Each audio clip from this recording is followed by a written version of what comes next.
Yeah? Okay. So we'll shortly, start, and whenever people come, to just come and sit. I think it's good. There's a lot of noise, that's why I don't really hear myself, but if everyone's hearing me, it's okay.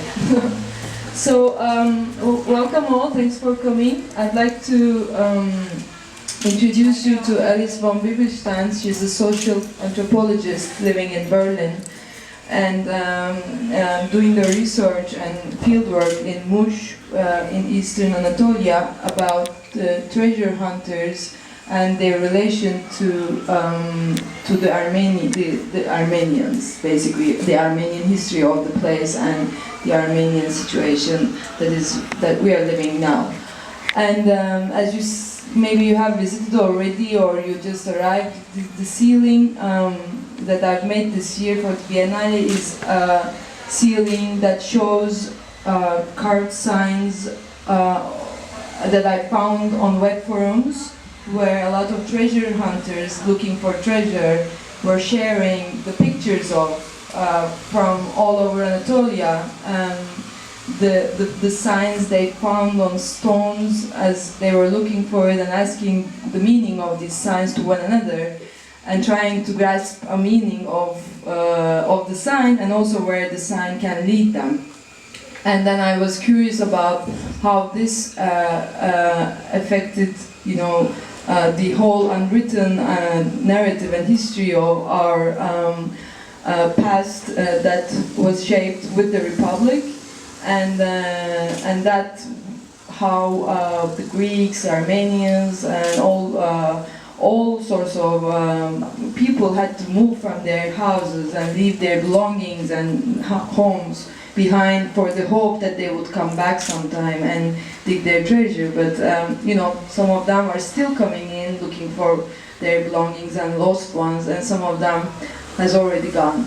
So within this scope, I wanted to open the ideas around the work to a series of conversation and a public program called The Lost Treasure.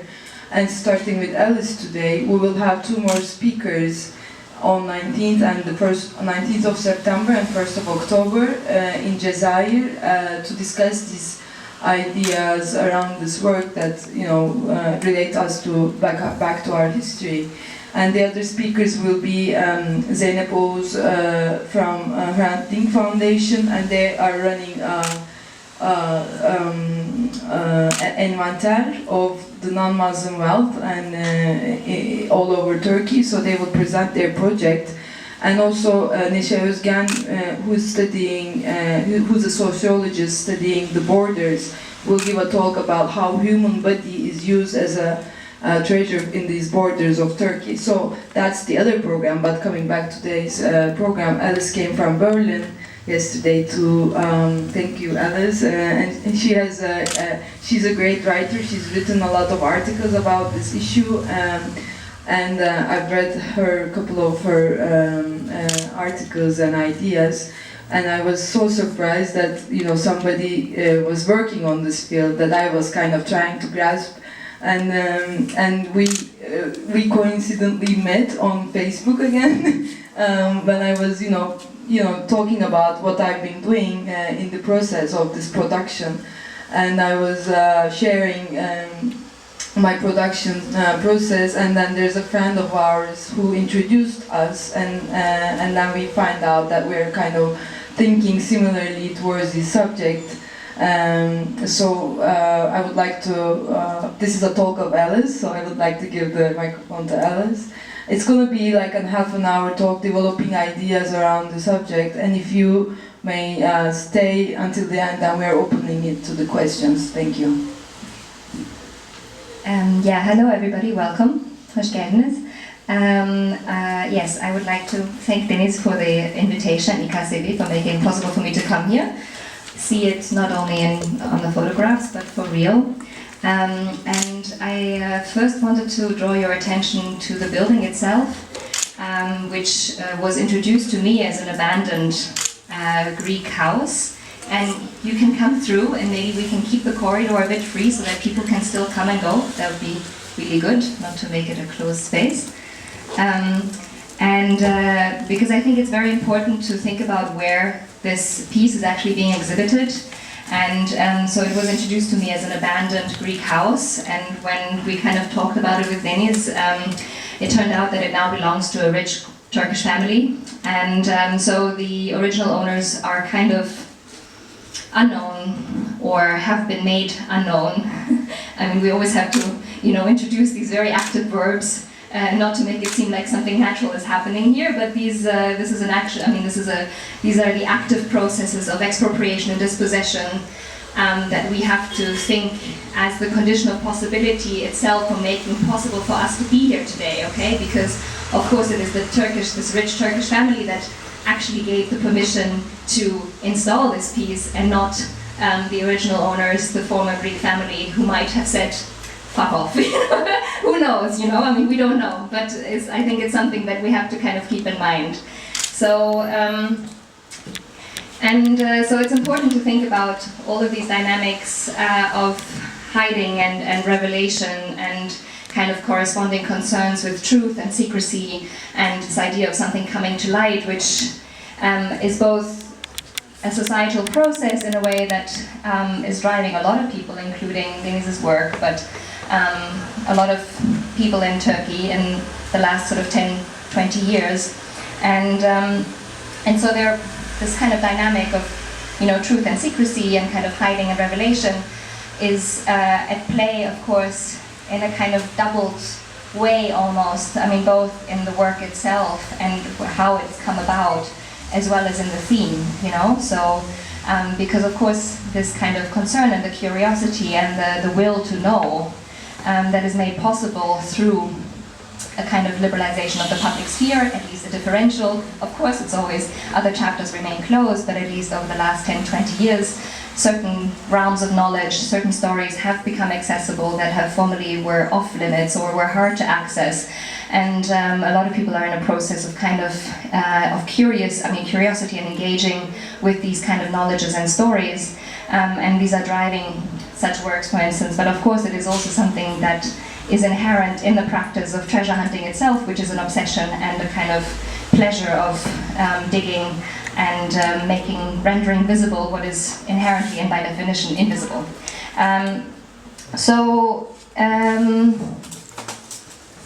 And I was thinking that in general I like, there's a lot of inversions happening here that Deniz is kind of bringing up through her work, which is, of course, on the one hand, there's an inversion from top to bottom, because now we're looking up as to what is essentially a phenomenon that has a lot to do with the underground and with what is invisible. So there's an inversion of our perspective. There's also an inversion in terms of the outside and inside space, because normally this is a practice that happens outside, and people go and roam the countryside and look around everywhere for these kind of patterns and motifs and symbols. And so Deniz is bringing them back home in a very uncanny way, because of course they are the traces of violence. They are rendered target. They are the process by which certain objects are rendered targets of violence, because these symbols are usually never there to stay for long, and they're only identified in order to be destroyed. Because usually people see them, find them, try to find out what they mean in order to remove them or destroy them. So this is in a way bringing that process home and making it in a very uncanny way. Of course, there's also the issue of normally these symbols, you would find them on rocks and on stones.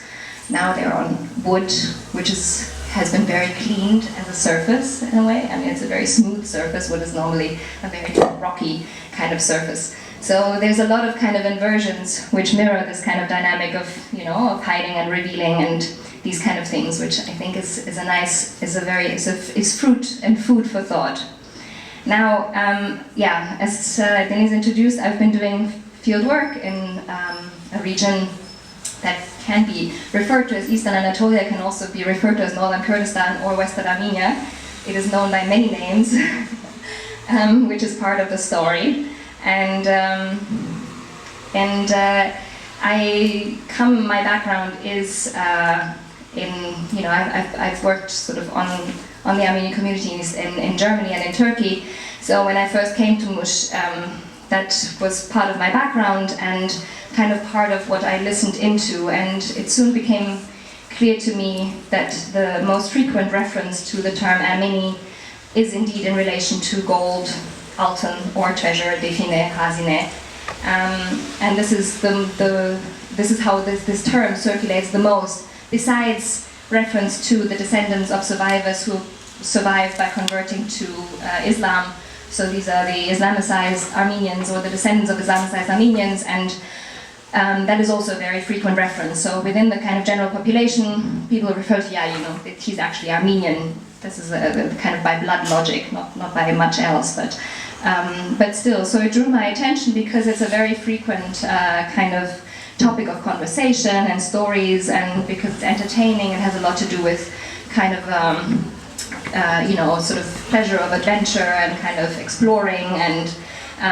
bonding between boys, going out to go hunting, so to speak. I mean, not animals, but like these kind of signs and stuff like this. So there's a lot of evening talk, stories, people sharing pictures on their phones of these signs that they found. There's always, I've been shown these plenty of times by, because I'm supposedly kind of coming from the West, which means I'm European, which means I'm Christian, which means I'm almost Armenian, which means I should have access to this kind of knowledge. To do, of course, with the fact that Mush is one of the poorest areas of Turkey. I think in terms of the development index, it's kind of at the bottom of many, many indicators. So there's widespread unemployment, it's kind of structurally impoverished. It is also actively impoverished by the central state because it's part of Kurdistan, and so of course there's a very high youth unemployment, and even though it's kind of across the board, and you cannot say that the upper class or the rich people don't do it, and the more the poor people, everybody does it. But of course it kind of drives the poorer more than the richer, and because especially young people who are unemployed, young men who are unemployed and have a lot of time at their hands, who have pressures to kind of build a family or make money to kind of have the right consumer items, and so it drives this kind of and so a lot of times people are introduced or kind of come into the thing through boredom, and they just have nothing much better to do. And then it lures, of course, it seduces with the pleasure of kind of adventure and going out together, all together. You can acquire this knowledge. It's kind of, you can share, you can speculate, so it's a lot of fun, in a way.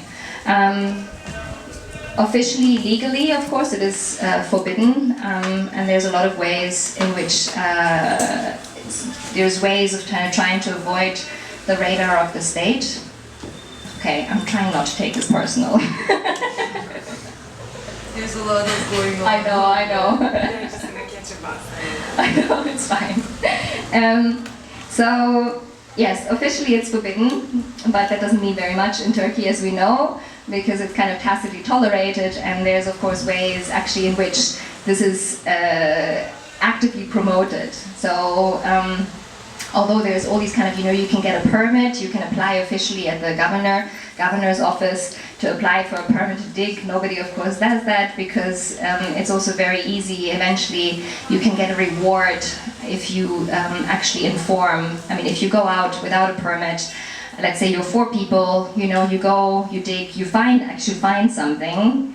And then one of them, there's of course an issue of mistrust. It's very difficult. So in the end, somebody goes to the state and says, or to the police and says, well, and then they get a share. So actually, the state kind of actively promotes this kind of mistrust and the kind of to get because they then get the largest share, and on top of it, they have a system of informants, which is also a very big part of history in this country. So the practice still is very much about escaping the vision of the state and actually trying to do it sort of in secret. Now, as I said, it is quite striking the way that these objects are referred to as Ermeni. This is usually the shorthand for, as I said, for gold or treasures. And in a way it speaks of an implicit kind of recognition, of course, of the history of the area and of who lived there before. and whose descendants, as I said, some of these Islamized Armenians and the descendants still live there.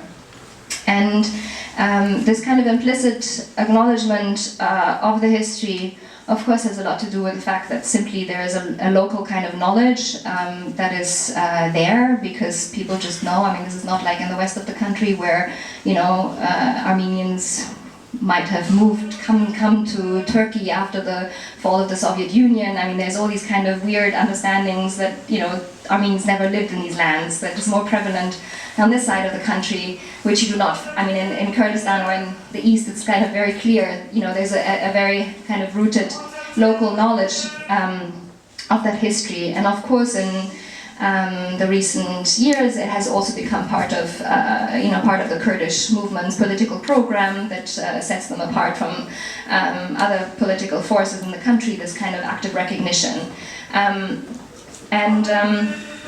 But in a way, it also speaks because, in a strange way, it also speaks of the very precarious position of the Kurds within the kind of political setup, because it is usually accompanied by a kind of almost internalized colonial look, because there's still a kind of bourgeois aesthetic that often goes into talking about people who are treasure hunters. Especially by those who don't, and who would set themselves apart. And then there's this kind of Kurds who are not good for anything else. They're just so stupid, and this is, they have no evaluation for material heritage. And so there's this kind of internalized colonial gaze, that speaks through a lot of the discourse on treasure hunting. I mean, both here, but also in Mush itself.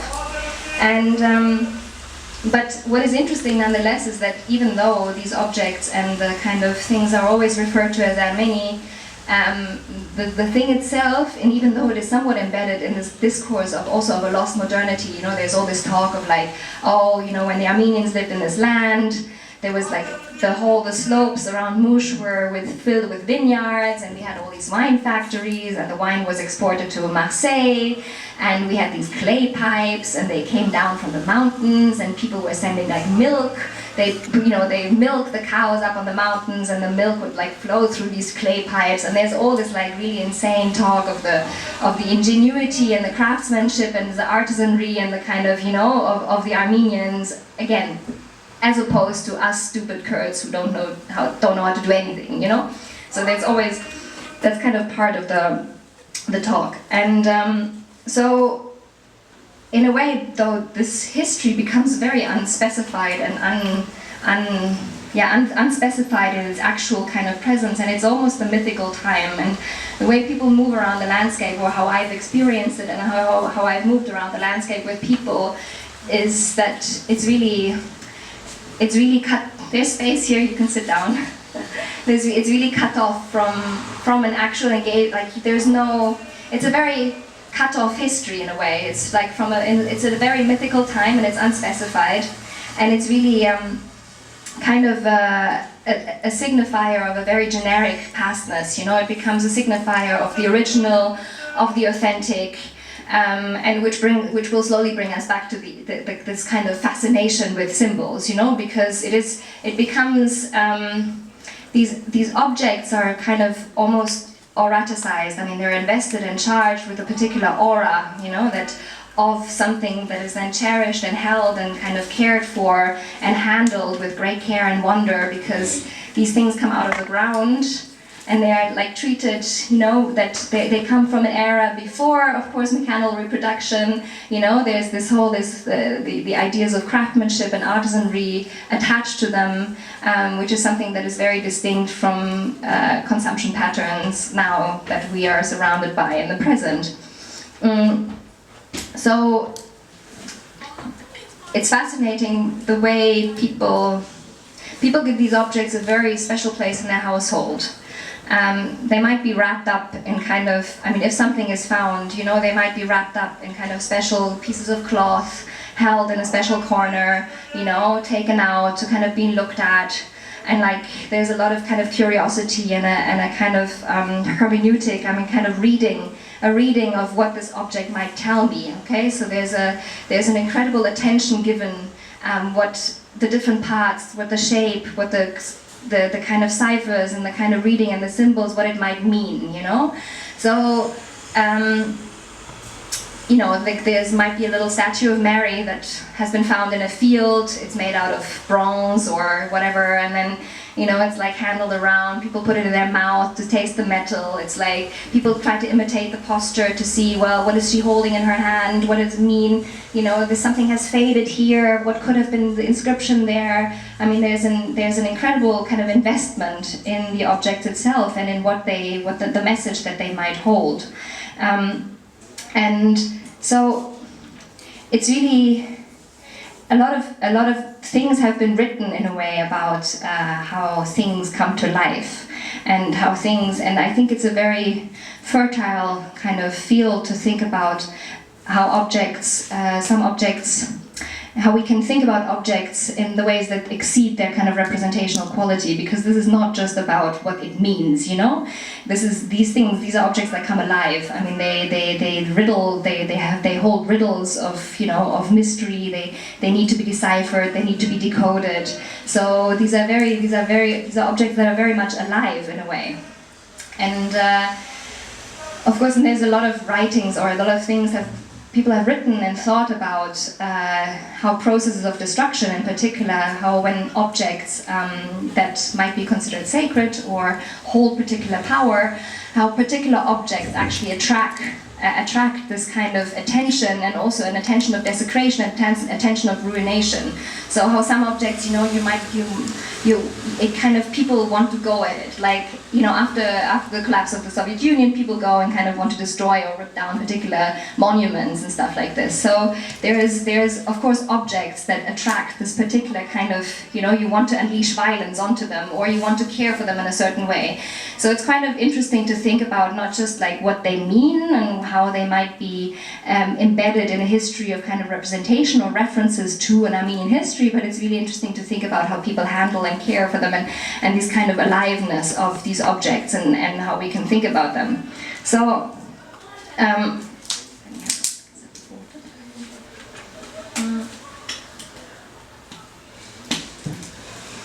so of course, if we look at the ceiling, and we think about where Deniz found these symbols and these forums and the kind of obsession and the kind of, you know, desire and the kind of time people spend sharing and exchanging, you know, it's of course points us in the direction of the fetish, I mean, and of the idea of the fetish.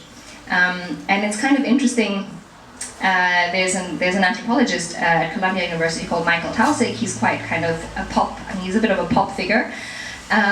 He always has, like, you know, 3 buttons open and his chest hair out, and he's quite a performer, but he's done really incredible work anyway. But he's worked a lot on acts of defacement and kind of how these objects become alive and these kind of processes. And so he has these really nice ways, for instance, of defining and of describing.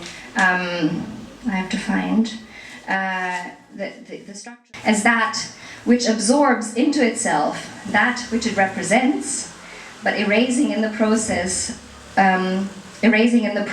all traces of the represented. And I find it's very interesting and kind of helpful to think about, so how these objects in a way feed off the violence of this history of the Armenian genocide, of the violent displacement and dispossession of the Armenian population, but at the same time manage to kind of become tethered or become removed and detached from that very history through this process of fetishization, you know? Because in a way, because in the end what we have are objects that are revered and kind of valued, and of course are you know, their ultimate destination, so to speak, is to enter a market of antiques and a market of that kind of valuation where they can be made to be turned into cash or into value, you know, and people always hope to get rich and finally find redemption in that kind of wealth, and they can finally leave Mush and move to Izmir and start another kind of life, right? So this is the hope. So, but it's quite interesting the way exactly how when you think about this kind of definition of the fetish, how it depends. I mean, Michael Tausig also talks about how these objects very often have to do with what he calls the public secret, and the public secret is the most important of social knowledges, which is the knowledge which is to know what not to know. Okay, so. It's very important, and it might. I mean, it will ring a bell to people who have grown up in this country, of course, So his idea is that basically these kind of is that kind of knowledge and the kind of a kind of necromantic power, a power of death that always feeds the force of the state. It feeds the kind of strength of the state, and it feeds the kind of spectral life and quality and strength and force that a state has because most nation states nowadays are founded on some kind of original act of violence, and the same applies to Germany, and the same applies to Turkey. So when you, what do I want to say?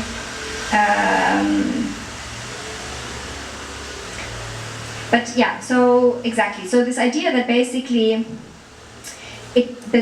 fetishes, in a way, that these objects attract and absorb, and they are charged with the power that they have, and the kind of force of attraction that they have, because they're embedded in a history of violence and a history of murder, of violence, and of dispossession. And of course, this is something that's been going on because it's not just the original murder of the Armenian population of the region, and the following and the consecutive kind of dispossession. But it's a history, of course, that unfolded and continued throughout the 20th century in the kind of, monasteries, like the kind of remains, the material remains of the Armenian population was turned into, military training grounds.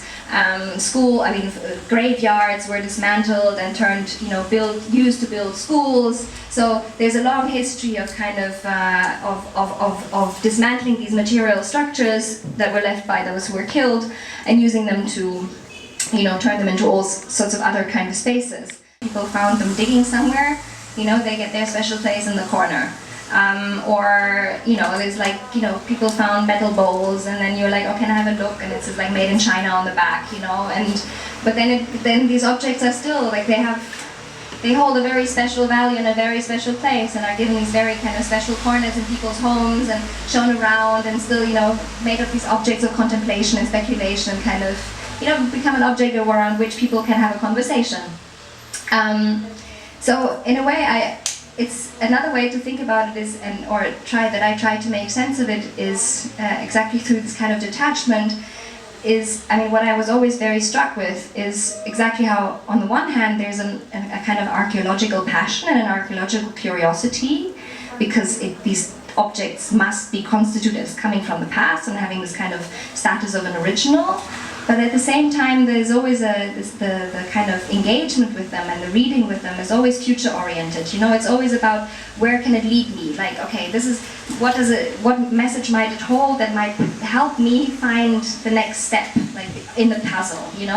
That maybe down the road, like if I go 10 meters further, it points to me that 10 meters further I will be lucky to find something else, or it can give me an indication of how much value it has and where I can find cash. And people say that that it's really it's a very optimistic and an extremely optimistic practice in a way, because it knows no end point and no point of failure. There's no point at which you can say, okay, that's it. Because people start digging and say, well, actually, maybe 5 meters further, further to the right, or further to the west, or further to the, it's like, and it's really crazy. There's no point, and people in the process hurt their backs, they fall into, the pits, they kind of course, because it's a very expensive practice, you need to kind of get the gear, you need to rent cars, you need to find maybe metal detectors, which are very expensive. You might want to get hold of a map. There's a lot of resources that go into actually starting out and doing this kind of going on these kind of adventures and endeavors. So people end up being really impoverished, and you actually pay a really high price for it. But there's this is also the overdrive. It's like it's really there's no end to it, and which is of course in the nature of gold. I mean, and the kind of the desire it triggers is always boundless in a way, you know.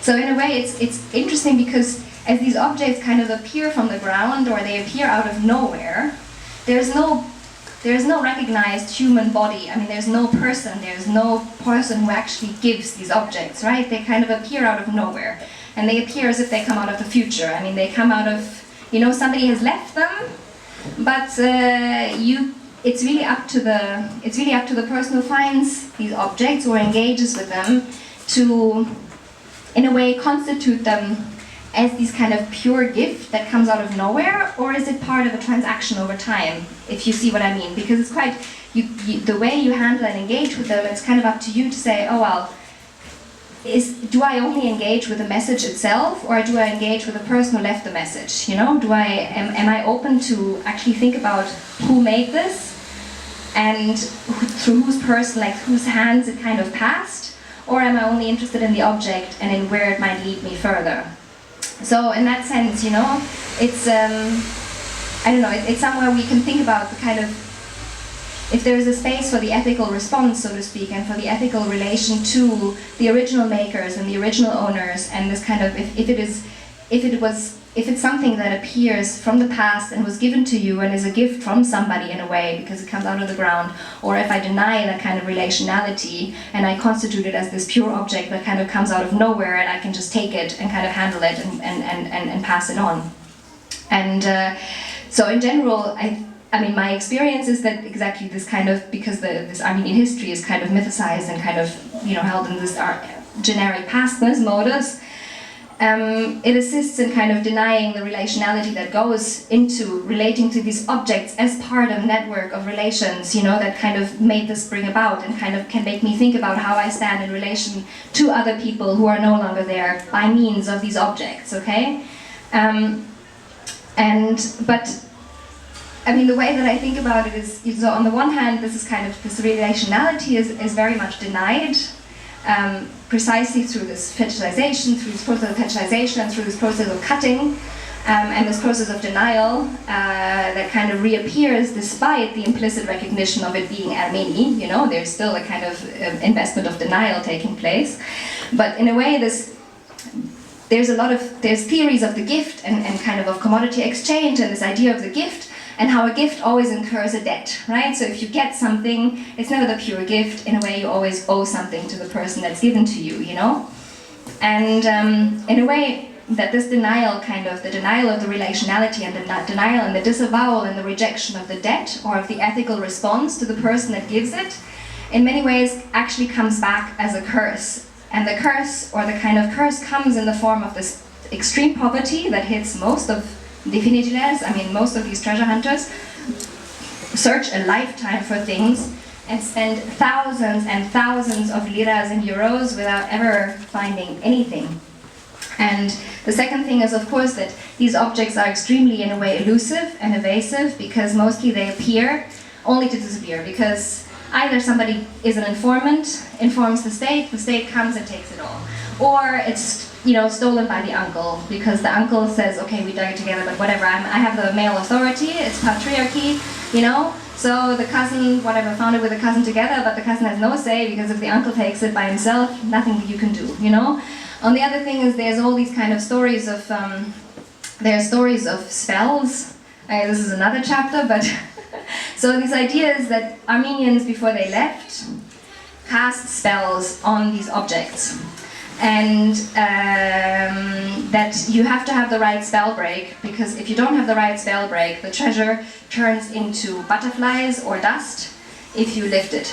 So you need to have Armenians still with you, actually, because they are the only ones who have access to this kind of knowledge and this kind of magical knowledge.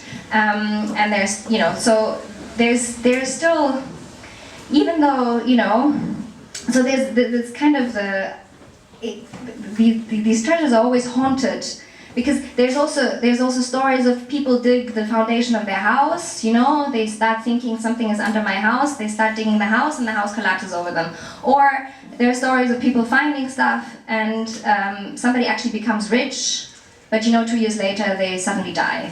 I mean, it's always the whole discourse and the whole kind of stories and all of the phenomena is completely embedded in this kind of, that it's actually futile in a way. I mean, it's kind of always haunted by the fact that it disappears, and you cannot hold on to it. I mean, in whichever way, whether it's the state, whether it's the Armenian butterflies, or it's the kind of, there's multiple ways in which it can kind of disappear. But yeah, so that's kind of my end of the story. Also there, sorry. no, it's and en plus, it's like a lot of people go to treasure hunting together, and when they find it, just like the rest is killing, like because just only one wants to have it all, and then the rest of it is killed. So I mean, I've been listening to all these stories since many years because I was curious with this phenomena and also this myths around it. The spells, the people going, digging, investing, looking, and it's always like this kind of haunted memory, I think. And then, and so that was very fascinating me, and I think your research and the way you speak about it is really bringing a lot of questions, not only one, but a lot of questions in many levels. One of my questions is that, is about the urban transformation that's happening in Muş, and then you probably, like I read it in the news, that a lot of the houses were looted before it was open to the municipality to destroy these apartments. So would you tell us if you had any experiences with that while you were there, and how you think of this in terms of how the state still ruins, and in a micro level the people are ruining. It is like, raping the dead, like the second time, the third time, while you're still dealing with these people's lost identities, lost homes, Yeah, I was the one to tell the media about it. That's why you heard of it. No, but I was there when that happened, and yeah, so I called Agos, and then they picked it up and whatever. No, but yeah, so the around the time of DZ in 2013, I was actually here, and then I returned to Muş, and it was a process. Because there is the kentsel dönüşüm, the kind of urban regeneration projects that are of course taking place all throughout the country, and most attention is being given to these kind of larger projects here in Istanbul, but these are processes that are happening throughout the country and also in places that have received less attention. And basically this was a deal between the municipality and TOKİ, the kind of social housing whatever, what do you call it? Company, yeah. And they struck a deal that they would target the old historical quarter of Muş, which is the old Armenian quarter as well.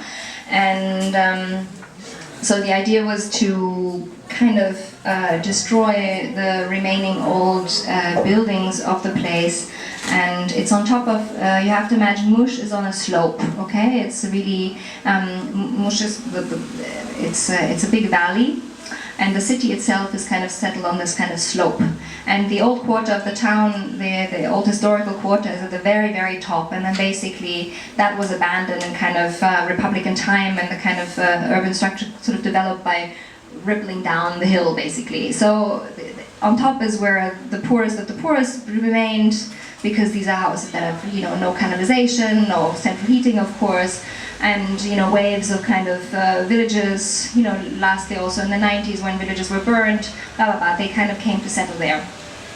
And so these are the poorest of the poorest, and of course they're always easiest to target. And yeah, so they declared this a kind of kentsel dönüşüm, like an urban regeneration area, and as in other places in a similar kind of process and dynamic.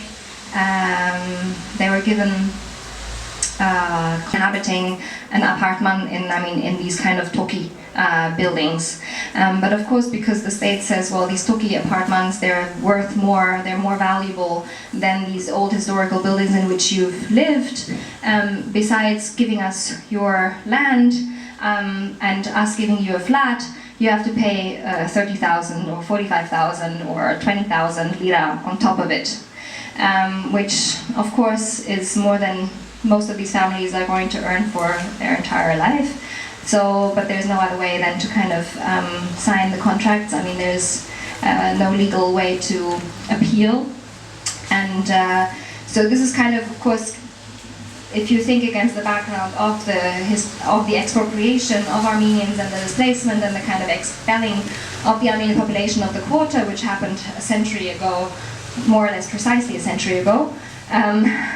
It was actually in the first or second week of August, or July. No, July. Was it July or August? But it was in the summer, so it was 100 years ago. That they bombed the quarter, and then they set the houses on fire, and they killed everybody on the spot. Yeah, now the modality 100 years later is to kind of take the road of debts and indebt people and kind of disown them and expropriate them through these kind of means and displace them. In the process, then when I returned from Gezi, people were then in the process of kind of, they had been given a notice to leave their house, and they were leaving their houses. And of course, it was a very stark kind of contrast between what was going on here and then going in Mush, and the kind of a bit of complacency, or kind of, there was no mobilization, no kind of mass mobilization against what was happening. But people left the houses, and they were selling beams, the wooden beams, wooden ceiling. They were selling the wooden beams and metal frames of their house to kind of, at least, they were dismantling their own former homes in order to turn whatever was of value into some kind of cash that they could then take on. And when that was completed, there was the craze set on, because at least before people were living there, so they might have dug in the corner of their house, but they wouldn't go all the way. But now, because there was nothing left, the whole thing was kind of dismantled, and people just went for the whole thing and kind of turned the whole area kind of inside out. And people came with a kepche, what are they called in English? The baga, the kepche, I don't know what it is in English, I always forget. It's kind of these huge machines, that kind of can lift the ground and remove the rubble and... Huh? A bulldozer. Yeah, no, not a bulldozer. Excavator. Thank you. Yes, an excavator. So they went in with excavators because there's all these rumors that there was an Armenian bank and all these kind of stories. So they turned the whole thing kind of upside down. Except for one man, which was very interesting. His name is Ercan, and he's a good friend of mine now. And he did a very interesting thing, and I think it's very interesting because it shows a kind of shift of discourse, or a shift because he said, okay, we don't have a state of law here anyway, we don't have a Rechtsstaat, we don't have a kind of, there is no legal security anyway, so I'm not going to open a court case against the expropriation of my home. This is not going to get me anywhere anyway, because this is Erdogan's state, he can do whatever he wants to do, I have no power against him, this is not the way to go. But what he did instead, so he didn't say, okay, this is illegal, this expropriation, because it's my property, this expropriation is illegal. What he did instead is to say, I'm going to basically mobilize the discourse of material heritage. So I got him into contact with Agos, so there was there was a bit of kind of public attention around the destruction of the old town. So this was the way he could protect his house, And it's very interesting because this is a discourse that is so not in place in many ways, It's just now I'm of course along the Aegean coast and with the kind of, the Greek kind of ruins, okay, but in Mush, after 30 years of civil war, now you have these kind of initiatives, and you have these, of course there's the restoration initiatives, but the fact that he was able to kind of mobilize this discourse and these kind of authorities in order to protect his house, I found very interesting, that this was the way to go. It points, I think this is kind of shows how the area is opening up to tourism, of course, in many ways, and to other kind of modalities of money making and all of these things. But yeah, of course, sorry.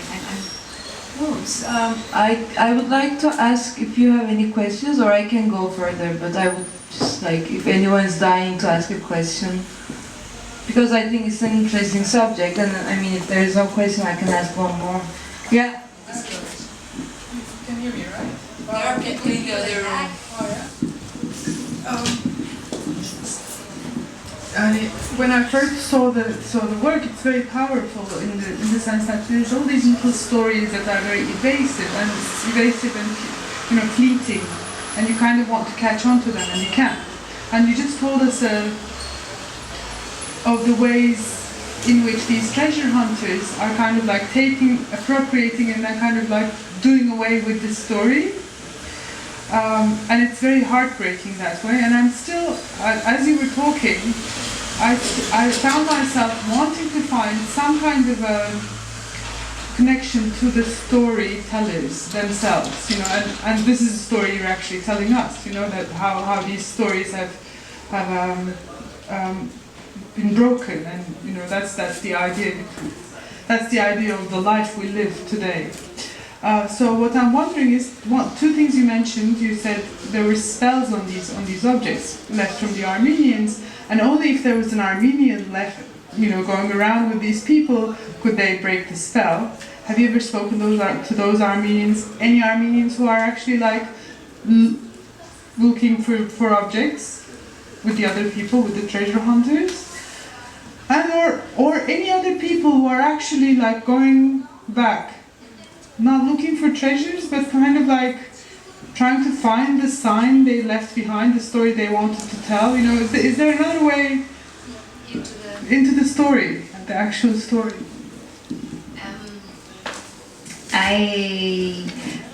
I mean, okay, I've been with, I've accompanied groups of Armenians who go, but they usually don't come on their own. So the moments I was able to hook onto these kind of visitors and these kind of journeys was usually when they're organized as a tour, and these are then heritage tours that are organized either from Istanbul or from Armenia or from the diaspora.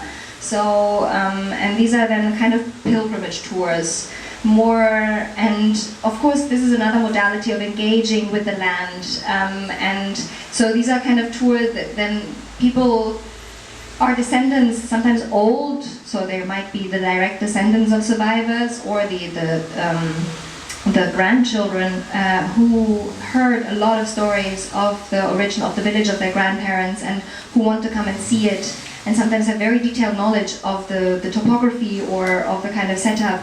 And so there is a very intimate engagement with the land and with the kind of soil and with the kind of, with the objects, but not, so this is kind of one level where that kind of happens and that occurs. But there's still, because of the legacies of fears, and because these journeys are quite quick often, people don't stay very long and they just go to the village of their grandparents, move on to the next, they make a tour and then they basically move on. There's no real kind of building up of relationships of sorts where another kind of engagement could unfold or build up or develop. That's one thing. Otherwise, I heard of stories. I have not met an Armenian who's gone on a kind of treasure hunting trip together, but I've heard. You hear, especially in the 80s and 90s, people tell of past days where individual Armenians might have come to look for the buried treasures of their grandparents, and some people have ended up being killed.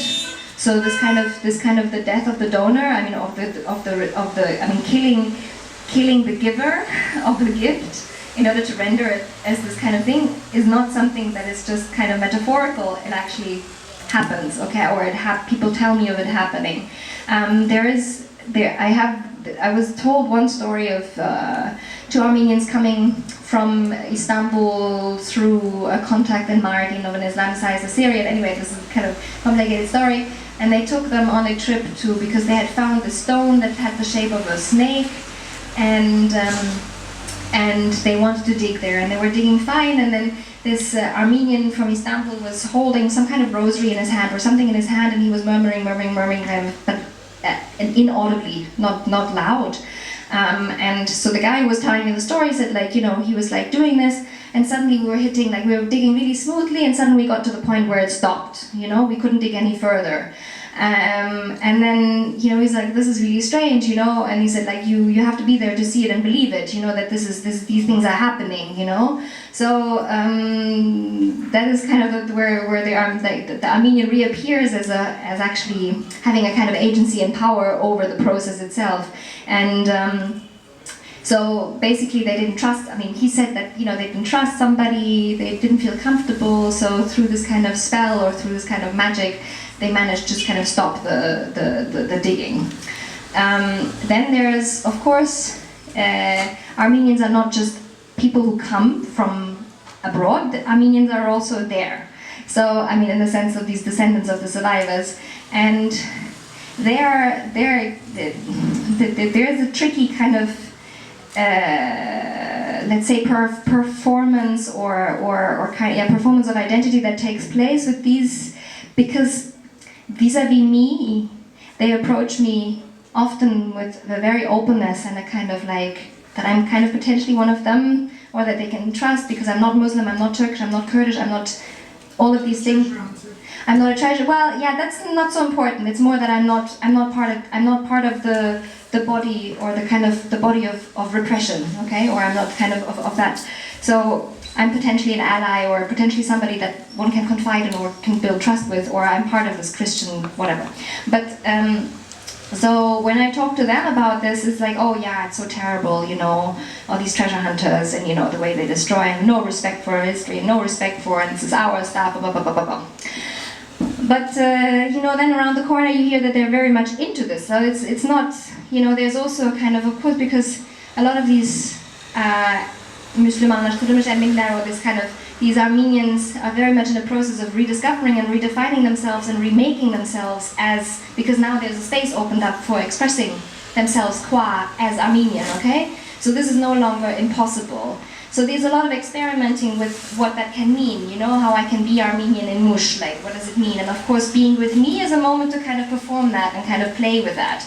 And part of that is of course to say, okay, we're of course the official and rightful inheritors of these kind of objects, and we would never desecrate a cemetery or a church in order to look for them. But then, you know, around the corner I hear other stories of actually them being very much involved, and there's like rumors of them being fake Armenians, of people taking on Armenian identity, of traveling to Armenia, of taking on Armenian name, of learning Armenian in order to access this kind of knowledge, okay? So it becomes very slippery. I mean, actually where one identity or where one kind of category, you know, begins and ends is not always so clear, you know? I mean, in the same way that, you know, these objects can be indeed made of bronze and can be valuable, but can also be out of polyester and made in China, you know? So there's a kind of, this kind of original and fake, and this kind of like who is, you know, it's I mean, 100 years down the line, it's very hard to draw these very clear boundaries of who is who, you know, and who is, you know, who is the rightful owner and the rightful inheritor and the rightful kind of can make these claims. So it's a very complicated picture in that way. But I have not, and I would like to, I mean, because there's talk, you know, that because of course for most of the Armenian community here and people that I know and I'm in contact with or friends with, you know, this is a very, or people who come also to visit Mush and who see the violence and who see the I mean, and it's really sad. I mean, if you have any kind of history of engaging and kind of spending time or kind of trying to approach this pain of the genocide and of that, like if you stand in these majestic, I mean, there are these majestic places, these monasteries, you know, where one wall is still standing. I mean, it's really overwhelming, and I find myself crying. I mean, I'm not a very sentimental and nostalgic or whatever type of person, but it's just so overwhelming, you know? So I can understand, I mean, this is, of course, and it's like, these are graves, you know, I mean, there are people who dig graves. I mean, people who actually dig graves because they think, oh, well, people were buried with, you know, bracelets and rings and stuff like this. This is hard stuff, you know? So, of course, for a lot of people and Armenians who come, it's very kind of painful and very, you know, obviously, I mean, it's a huge, it's really the second death, you know, it's really the second killing in a very big way.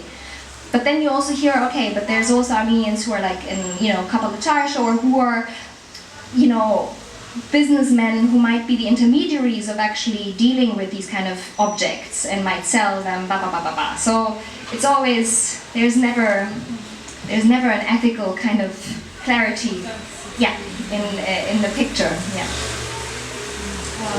Another thing that this question brought to my mind was as I was researching the people into this treasure hunting business, I met a man who's kind of like the master of knowledge, and everyone comes to him and asks about places, maps, the authenticity of the objects, whatever. And well, as far as I could understand, that there is a population from Greece and Greek people, a population of Greek people who don't come here themselves, but kind of find these men to appropriate and find their buried wealth.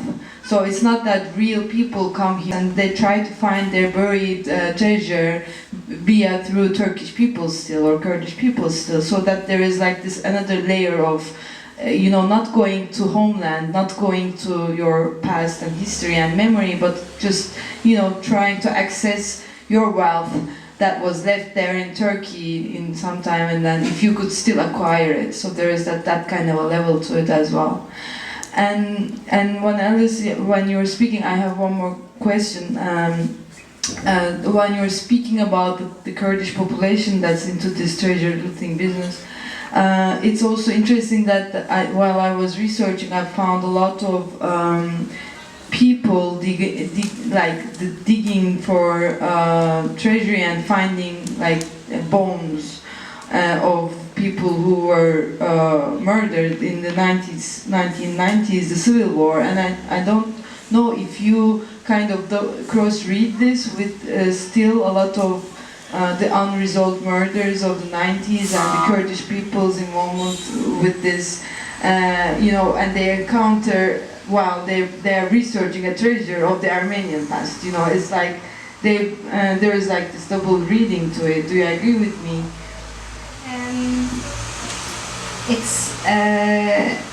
It's not something that I've really come across very much. I mean, people have not made references to. No. Of course, death appears in many different forms, and also in its kind of buried version. And if you go around the countryside and people say, oh yeah, on top of that hill, I know there's 3 guerrillas buried there, but it's not marked. So of course there's other histories of violence that and other forms of burials and hiding and making invisible that are there, but I have not come across stories where these dimensions are directly linked, or these kind of histories become entangled in the process of discovery. But it's just a lot of these things are just sometimes it's subject to the kind of coincidences of field work, like because my friend, one of my colleagues, Özlem, she works in Mardin, and so she's also kind of the issue of treasures and treasure hunting appeared in her work, and for her what is very present are these genes, these kind of ghostly little, I don't know, genies, who guard the treasures. So she worked a lot on that, and I was always like, it's so funny that people never kind of mention genes in Mush, maybe they're just, and until you ask, like, okay, are there any genes here? Like, of course there are genes here. Like, wait, I've come in for 3-4 years, nobody's ever told me about genes, So you never, this is what I mean, you never know what, so it's just like, you weren't there in the right moment when these stories are shared, or but people always come across bones, but of course there's bones everywhere, but I have not heard saying, oh yeah, no, I know this is from the 90s, like that maybe like the Armenians, you never know. It's still the object and its authenticity and its origin, and it's still the same thing. It's like a bone treated as an object, as you were talking about. But I think in relation to the 90s, the knowledge is much more present and much more proximate, you know. So you wouldn't just say, oh, it's just a bone, but you would. I mean, people would know, you know. This is not long ago. I mean, people know that. So this is, yeah. Anybody has any other questions? Thank you. Or comments? But we've also sat here for an hour now. Yeah. One other question.